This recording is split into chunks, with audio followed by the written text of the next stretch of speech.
That was a nice move by Pipkins, taking it right to the rack himself. Wide open three, left wing, and it's good. Nylon, the dunk likes that, Matt. A three from the right side, and it's good! The one, Pipkins, the man, yet again. Hello and welcome to The Flex. I'm Matt St. Jean. This is Joe Howie. And we got the Providence DePaul preview for you. Friars coming off a win. And, you're getting a little bit closer to Selection Sunday. The Friars get a win, and that hope just starts to build a little bit. Really hoping it's not misplaced right now. But the Friars put together a solid performance in the win over UConn. Now traveling to DePaul. It's the 8 o'clock tip-off on Saturday night. Friars beat DePaul 95-90 in double overtime back at the start of Big East play, thanks to some heroics from A.J. Reeves. That was a fantastic performance from him. That was also just the second game of the year for DePaul. The Blue Demons come into this one with just one Big East win. They are 3-8 on the season. And Friars seem like a better team on paper. What are your thoughts heading into this one, Joe?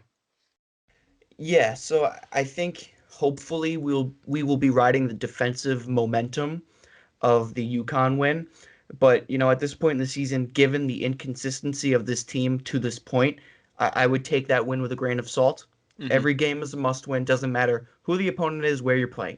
Every game from here on out is a must-win if you want to hear your name called on Selection Sunday. That's a fact. So going into this game, I think we need to treat it like it's the Big East Championship because I understand when DePaul came to Providence back, wow, that was December 28th. Man, the season has flown by. I know. Back 3 days after Christmas, when DePaul came to Providence, that was DePaul's second game of the season. So they were flying high. And I think a comparison right off the bat that I'd like to make with that DePaul team to the current DePaul team that we're seeing is Romeo Weems. Mm-hmm. Because, Matt, you and I were talking about this earlier. Romeo Weems came to play that second game. He hadn't played the first game. He was a game time decision, I believe, if I'm remembering that correctly. He came off the bench. Yeah, he didn't start. He dropped 21 points. He was the points leader for the team. 7 rebounds, 8 from 10 from the field, and 5 of 6 from three-point land. He filled, and I say that in the sense past tense, he filled the shoes of Max Strus, who was the guy that just left. Paul Reed. He filled the shoes of the power forwards of DePaul past in one game. But since then, he's only averaging 8 points on the season and 5 rebounds in roughly 30 minutes of playing time. He hasn't been as effective as we saw that night. I'm going to attribute that to first Big East game punch. Everyone wants to put their best foot forward when you start conference play. DePaul, who was supposed to be, improved this year, as they are every year. DePaul was supposed to be an improved team. I think they wanted to bust the doors open and shock the world. And listen, it took us 2 overtimes to beat them. So there is, where there's smoke, there's fire. This is the DePaul team that has talent. Romeo Weems, Charlie Moore, Javon Freeman, Liberty. They have talented guys. I think Providence needs to come out defensively in the Windy City on Saturday. Absolutely. I mean, you talk about Weems. This is a guy who averaged 8 points per game as a freshman. Came in, was ranked 53rd in that 2019 recruiting class, so ahead of a guy like Greg Gant by a little bit. Averaged 8 points a game as a freshman. You're thinking, all right, he's got to take a step. He's averaging 8 points per game as a sophomore. His shooting percentages are down and his volume is a little bit higher. Rebounding is almost exactly the same. Assists are slightly down. I mean, this is just, he's the same player that he was last year. That's really there is no difference there. So yeah, they have not gotten the growth from Weems that they anticipated. I will say though, if you're going to talk about this DePaul team, you talked about defense. That is the one thing that DePaul does somewhat well. DePaul they held Butler under 70, they held Creighton under 70, and they held Marquette under 70. That's 3 of their last 4 games where their defense put together a solid performance. The flip side, their offense is atrocious. I mean, this is DePaul scored 90 points against the Friars in that first game. They scored, and that was in double overtime. They scored 91 in the opener. Since then, they've only gotten over 70 points once, and that was against Valparaiso. The most points they've scored against a Big East opponent in regulation is 68. Except that they scored 74 against Providence in that game, but since then, the most they've scored in regulation is 68 points. Yeah, and again, I'm gonna attribute that to that's the first game of the season. You want to come out hot. Yeah. And Matt, I think you're right. Their offense cooled off significantly since that game in Providence.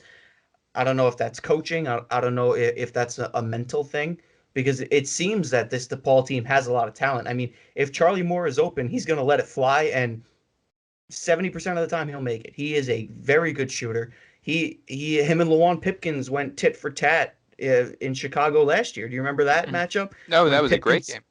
Pipkins hit 4 in a row, and then Charlie Moore was coming up and hitting him on the other end. I mean, those guys had some high school beef, not beef, but history. They're actually best buddies. But Charlie Moore can play, and he was picked first team all preseason Big East. So there's something there.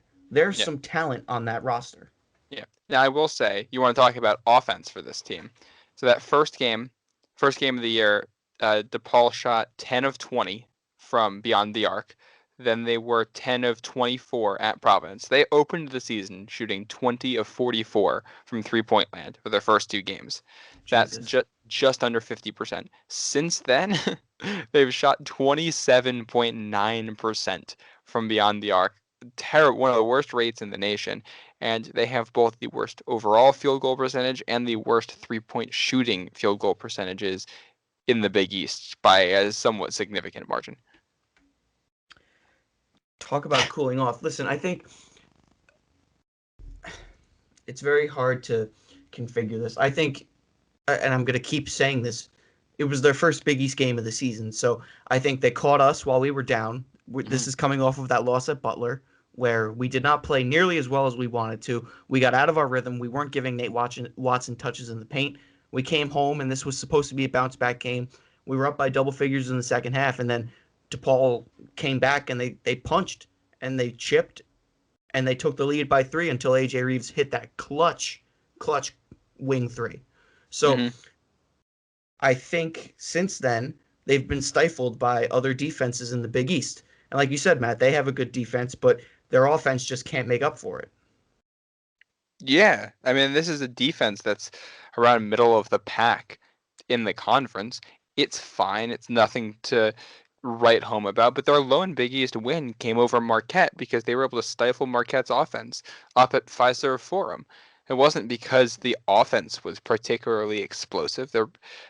Unless something seriously horrendous happens to this Friars defense, DePaul's not the team that's going to score 90 on you to win. They're not St. John's. You look at 2 out of the last 3 games for the Friars. We can talk all you want about some of the failures against Seton Hall and against St. John's, but Friars held UConn to 59 points and Seton Hall to 60 points. The defense is starting to figure things out. And you combine that with the DePaul offense that has been woefully insufficient all season long. I don't think the Friars offense is going to have to do a ton to outscore the Blue Demons.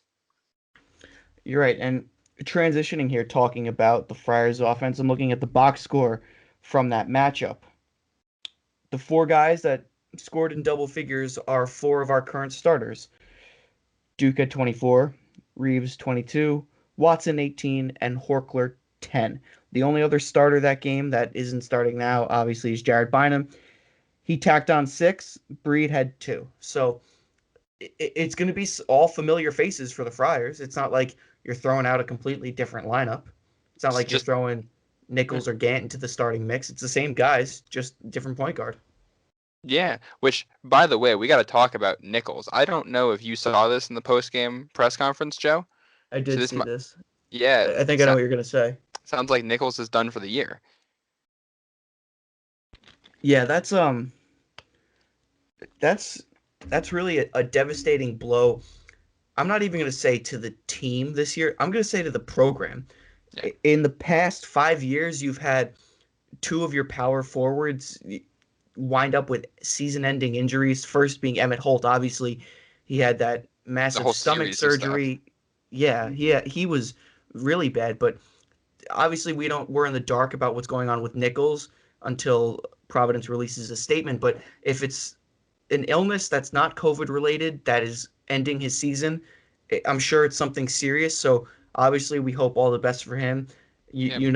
I was high on Nichols. You were high on Nichols. He's a good player. He never really got his moment to shine. So hopefully, this is something he can recover from and come back next season better than ever. But that's you never like to hear that.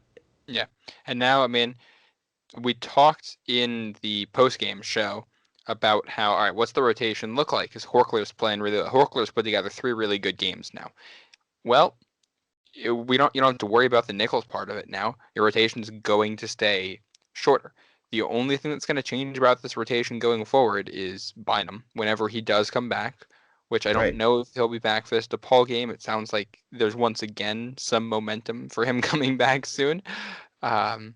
He wasn't the game time decision on the last one, but they did wait until the day of the game to rule him out, and Cooley said that he's making progress.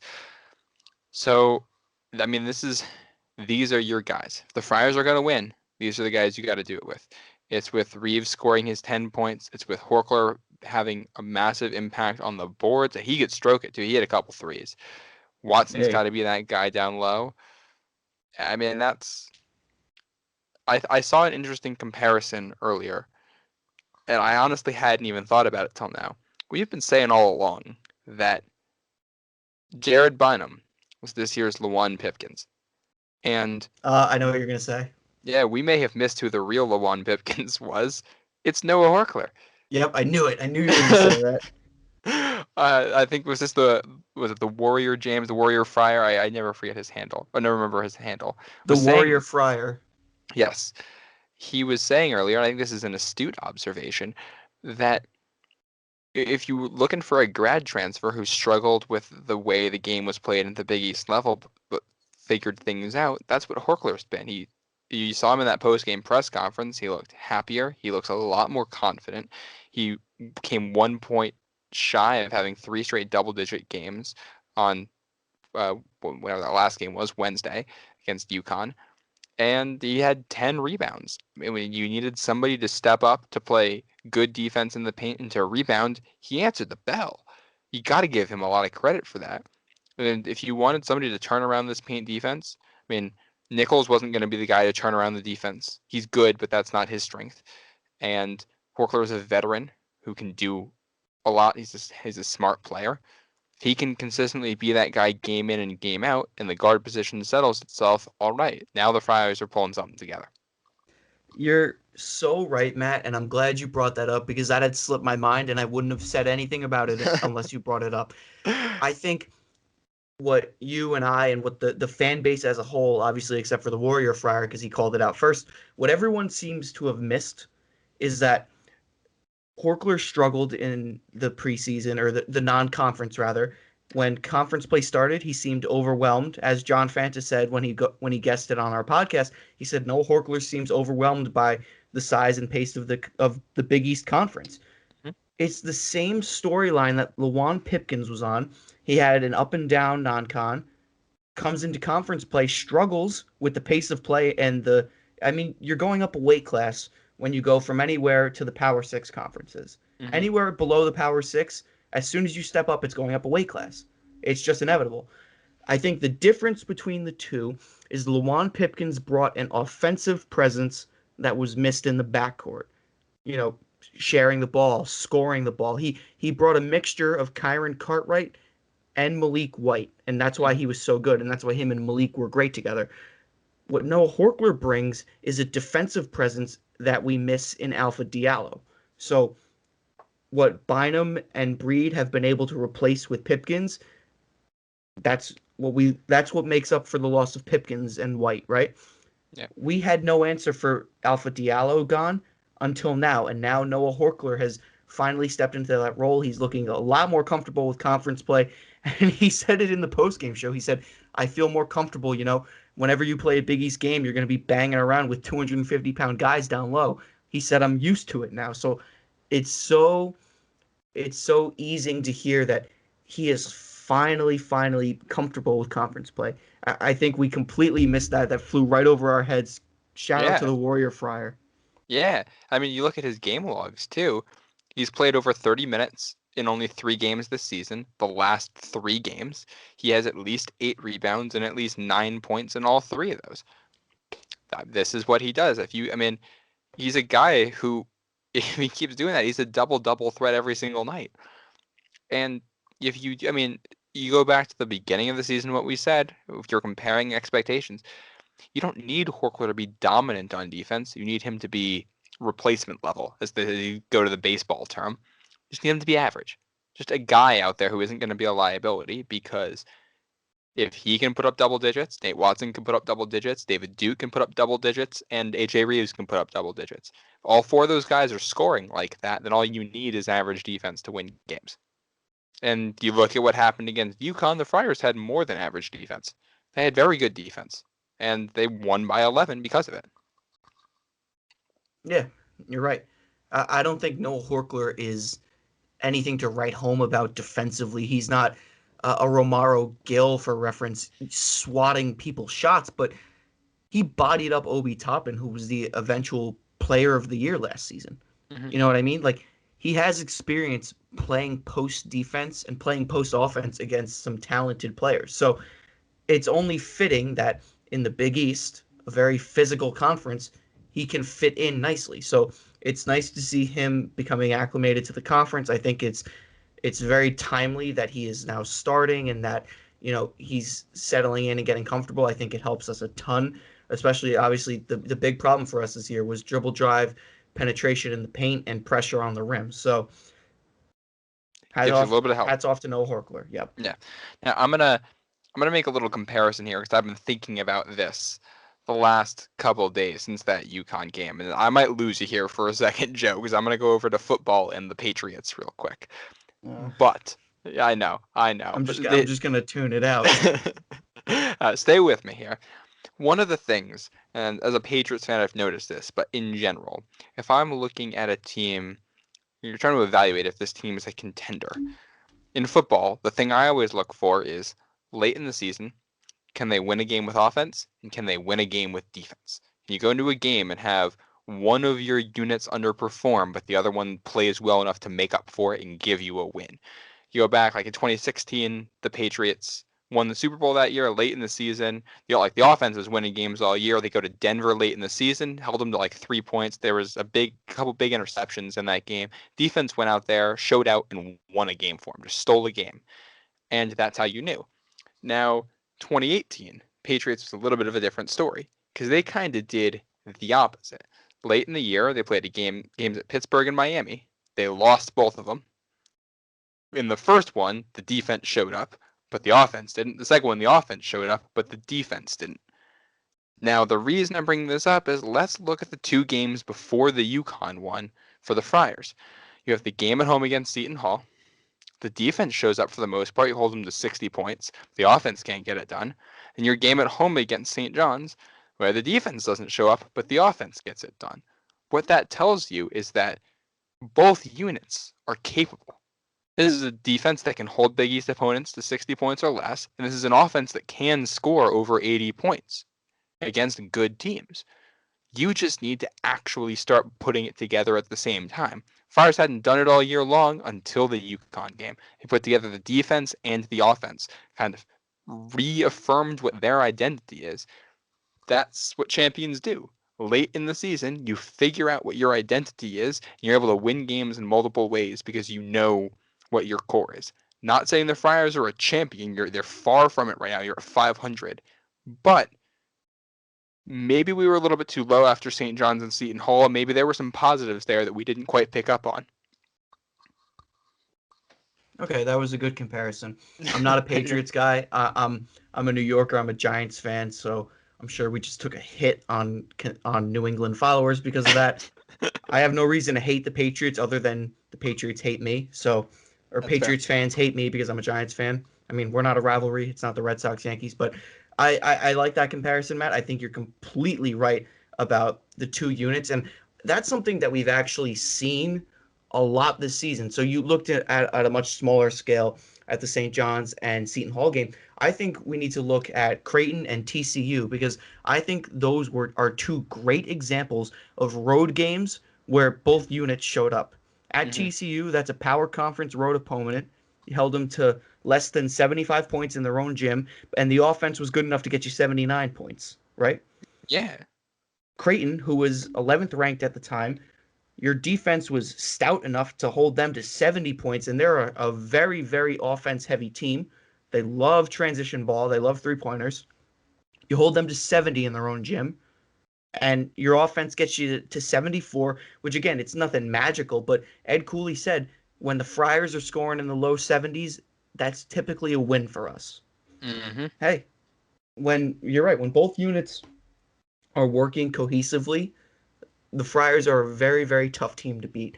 We saw it against Connecticut on Wednesday. We will hopefully see it on Saturday at DePaul. But I want to stress here that this is the biggest trap, cannot lose, must win, gotcha, whatever you want to call it. It's that is this game.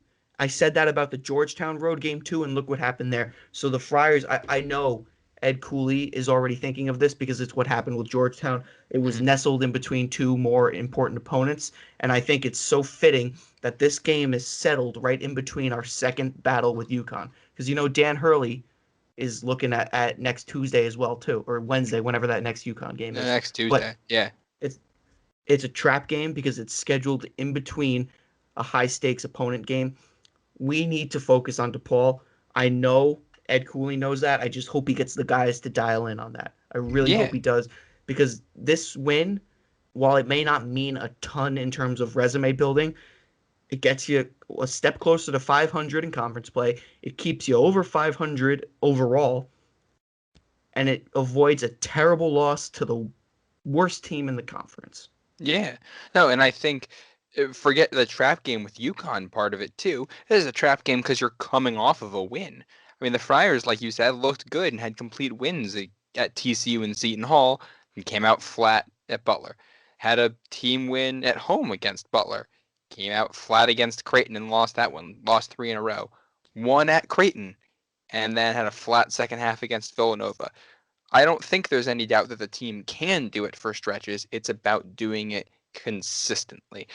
DePaul's a great opponent for the Friars right now because it's for 2 reasons. One, the Friars come out and do play consistently like they did against UConn, then this is going to end up being a lot closer to the game at home last year against DePaul if they won by 38 points than it was to the game earlier this season. If they play like that, DePaul can't hang with them. Like, end of discussion. DePaul just can't play with them if the Friars play the game that they're supposed to play. This is a team that's 119th in KenPom. DePaul's not good. So, if the Friars play that game, then this is going to be a big confidence-building win. The flip side, the Friars come out and have a stinker. This is the one opponent left on the schedule where you can come out and play a little bit of a stinker and still get the win. Still grind out the victory, which right now you have to do. Every one of these games the rest of the year has to be a win. So you can let down a little bit, but grinding out wins is just as important as the big ones, and the Friars haven't done that all year long. Remember, 3 losses in regulation by 3 points or less. All 3 of those, the Friars should have found a way to grind out. At the very least, the Xavier and Georgetown games absolutely should be wins. So, you want your revenge, you want the balance of that? Go to DePaul, get a win, no matter what happens. They're scrappy. They're going to play with effort, win anyway. Agreed. And not to mention, they're playing for revenge because if I'm Dave Lato, the narrative that I'm preaching to my players right now is that we had that game won and Providence stole it back from us. Because, in all fairness, they were up 3 with 16 seconds left. We coughed up a 10-12 double-digit second-half lead. Mm-hmm. If that game ended in regulation and Reeves didn't hit that shot, DePaul deserved to win. But that's a credit to the Friars. That's a credit to A.J. Reeves, the play calling, the players actually performing the play. It's a credit to us to earn that win, but we stole that win from them. They were up 3 with 16 left. Not many teams will hit that shot. Yeah. To be fair, though, flip side, if I'm Dave Lato right now, I'm sitting somewhere relaxing because I just swindled DePaul for a contract extension after years as a terrible head coach. I didn't want to say it in the pregame show. How did they give that man a contract extension? How? It's not like he brought this winning culture to DePaul. If the man that you want to give a contract extension to as your head coach is the guy that keeps DePaul in the bottom three of the conference every year, you need a new athletic department. Forget athletic director. You need to sweep the whole building. Yeah. I Come mean, on. this is a team. I mean, they crushed Western Illinois in the first game, and their only other wins are at home against Valparaiso and at Marquette. And this is obviously an incredibly streaky Marquette team right now, which, by the way, Marquette not looking so hot in the rank. Marquette's at 86 in Ken Palm right now. They have lost 5 of their last 6. We talk about fading. This is what Marquette does year in and year out. Wojo's on the hot seat right now, or he's going to be on the hot seat if this continues for the rest of the year. And that, I just realized this. Marquette's next 4 games are all on the road. Seton Hall, Butler, UConn, DePaul. Marquette could finish this season with like 2 wins in their last 10 games. Matt, we're going off on a tangent, but I like it. Yeah. We talked a lot about Wojo and Marquette in our preseason preview, and we said that Marcus Howard was the very best thing to happen to that man. Mm-hmm. The very best thing. You know damn well Wojo was planning to use Marquette as a stepping stool to eventually replace Coach K at Duke and that whole yada yada yada stupid storyline. That's not happening anymore because guess what, buddy? When you're not drawing up 30 shot opportunities for the best three-point shooter to come through the Big East in a century, guess what happens? You lose because you have no one to pick up for scoring. And while your defense has improved, I will credit him on that. You cannot replace Marcus Howard, and Wojo's offense has completely collapsed. Yeah. Hey, you know what? That's actually kind of funny. We said that the defense improved. As of right now, it's actually worse than last season's, which You're is kidding me. incredible. No, I mean, and this is the Athletic had a whole feature piece on it earlier in the year about how Wojo's big emphasis was on defense. That's what Marquette was going to do. And you look at the box scores early in the season. I mean, 57 points, 50 points allowed, 70, but that's Oklahoma State. They're good. 65 allowed, 68 allowed, 69 allowed. Like defense was playing well, and then they got into Big East play and it got shredded. This is a defense that's 126th in the nation, and at the moment, dead last in the Big East. And that's with DJ Carton, Kobe McEwen, and Dawson Garcia. That's a good trio of players to have. You can't waste talent like that as a coach. You're not DePaul. Yeah, I think Kobe McEwen, he has talent. He lets his ego and his emotion take over, man. David Duke owns an entire continent's worth of rent in that man's head. And I don't care if you're a Marquette fan and you don't like to hear that. Kobe McEwen is David Duke's little brother. David Duke owns him because you're clapping in his face, you're slapping the floor. David Duke doesn't say a word but drops 30 on your sorry head. And what do you have to do? You foul out with 13 points. Slap the floor a little more, pal. And then when David Duke drives on you, you're yelling for help. So actually, I think this is a good comparison because this will draw us back into DePaul here. Paulie Cap. Okay. He has so much potential to be a force off the bench at the 4-5 stretch spot as a big. He lets, similar to Kobe McEwen, he lets emotion take over his game way too much. When DePaul was playing really well against Creighton, and it was because of Paulie Cap's play in the paint. I mean, obviously, we talked ad nauseum. Creighton can't guard the paint. Paulie Cap's having a day. Guess what happens? He runs his mouth. He gets fouled. Dave Lato has to sit him because he's in foul trouble because he's too aggressive. He gets mad when people body him up. We saw it in Alumni Hall. He went and he fouled Nate Watson on a layup. And Nate Watson is like, all right. He goes, yeah, I blocked you, man. He said something to Nate. He said something. The comment Fanta said it. He acknowledged it on the call. He said some words were exchanged, and then Nate makes the free throws. Like you're mad because Nate Watson's bodying you up in the paint the entire game. So what do? You aggressively foul him. You think it's a block. It turns out it's a foul. You're in foul trouble, and you look like an idiot because you were talking him and he made both free throws. Yep. Yeah. Welcome to the Big East. This isn't the MAC. You're not playing at Manhattan anymore. Right. I I love the chippiness in the Big East. I love the back and forth. I have absolutely no patience for players that don't know their place. Dante DiVincenzo was one of them. Who mouths off to a coach during the Big East tournament championship? Focus on the game, you moron. Yeah, no, Whatever. yeah. I I have no place for that. No, I don't blame you there.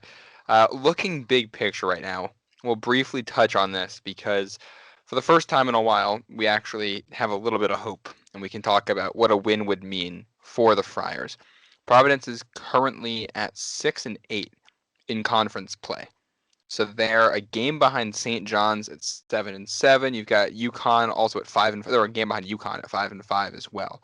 You've got Seton Hall up there 8-5. Xavier's at 4-2. I don't even know what to do with that record, having only played 6 games at this point in the season.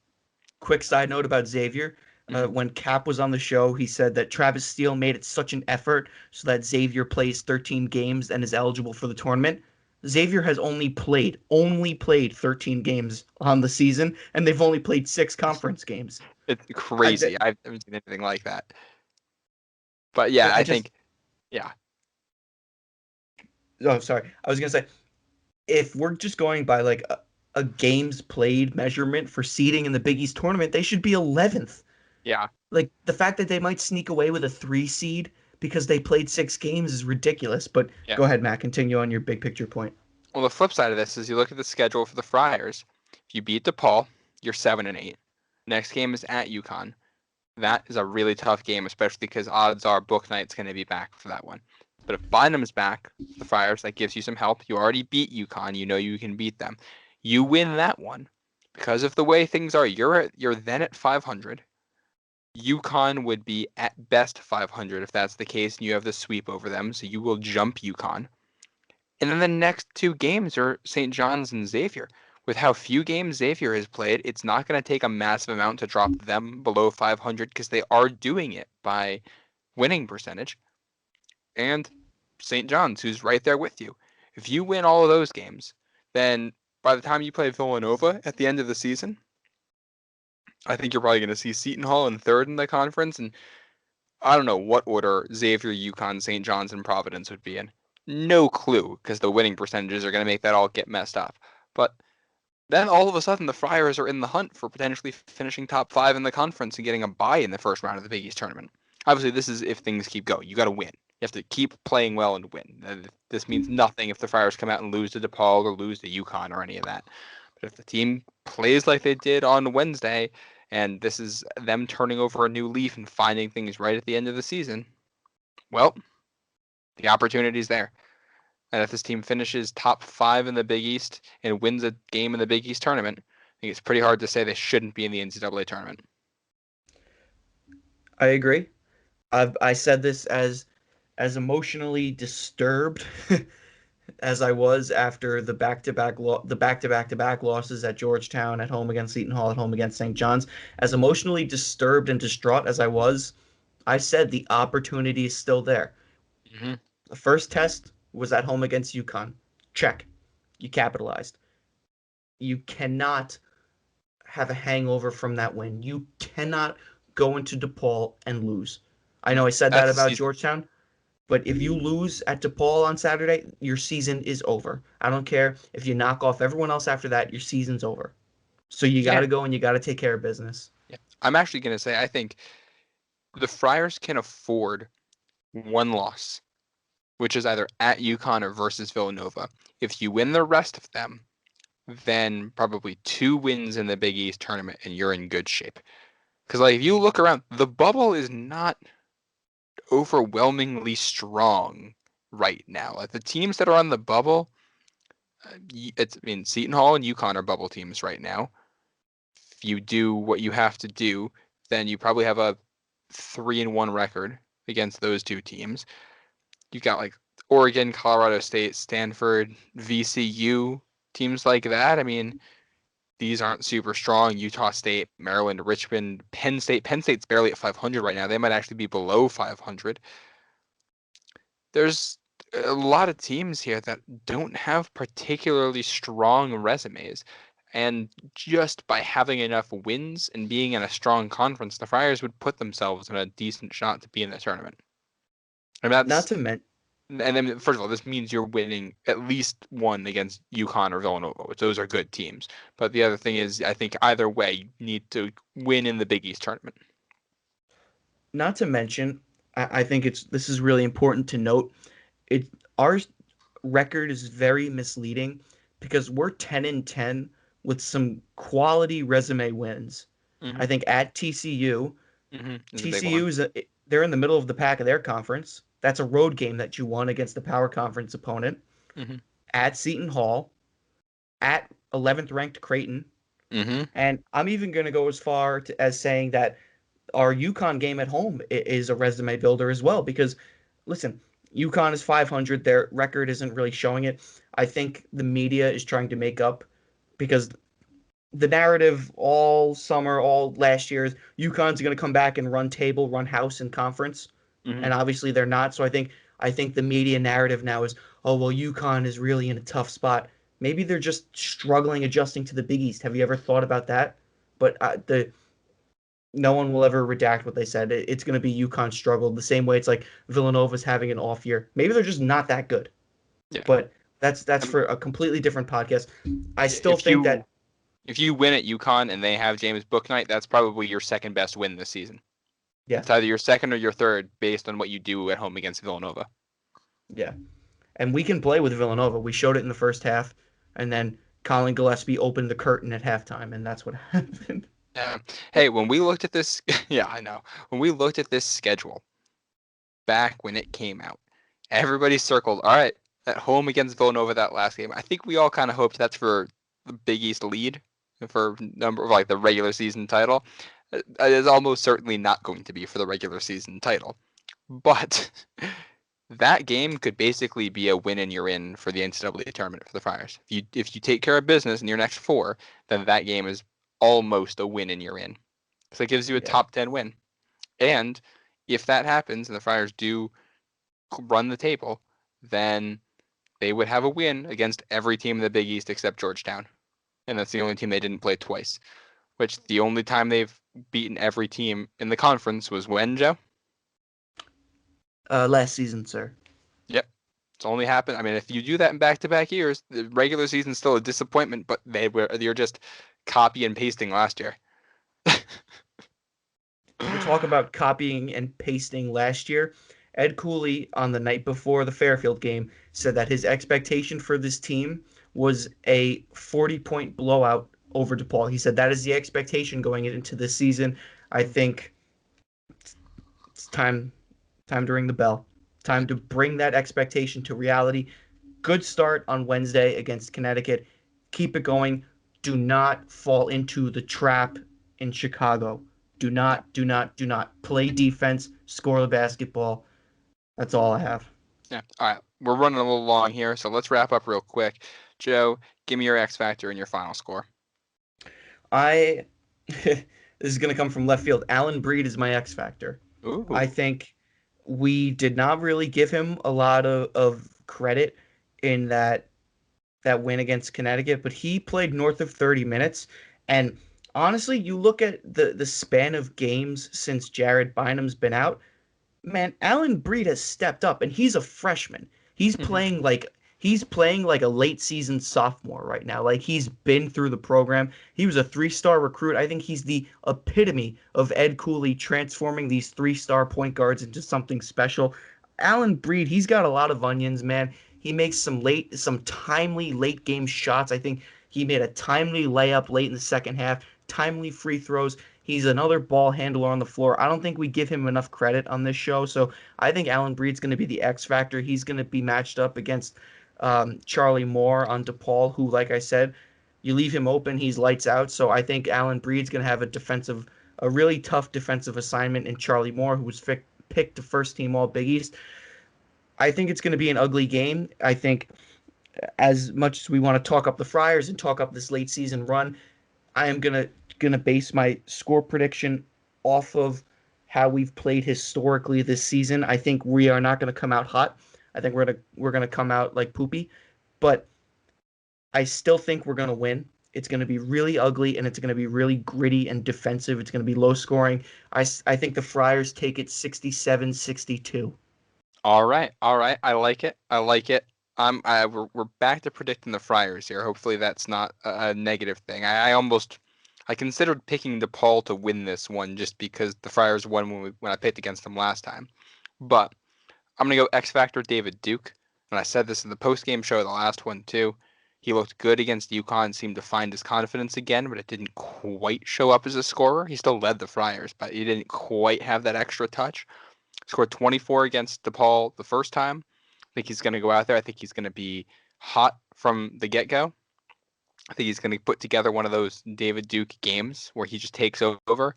I'm going to take Friars 75-55. I don't think DePaul is going to be able to score very often, and the Friars offense is going to be good. And you combine those two, and you're looking at low 70s, mid 70s for the Friars, and something in the 50s for DePaul. I don't think this is. DePaul's not scoring 90. If DePaul scores 90, then I don't know. Tweet at me or something. Just a point you made, Matt. I think you said we both picked against the Friars last time, and how you hope whatever. Yeah. Everyone knows what you were getting at there. The reason we picked against the Friars is because the Friars did not give us a reason to pick them to beat Connecticut. If you looked at all the signs leading into that game, Connecticut was favored. But I think the turnaround in that game shows a lot of hope, a lot of grit, and a lot of elbow grease in that beautiful facility. I think they saw what was going on. They saw that they were down, acknowledged it, and started to build off of it and work from it.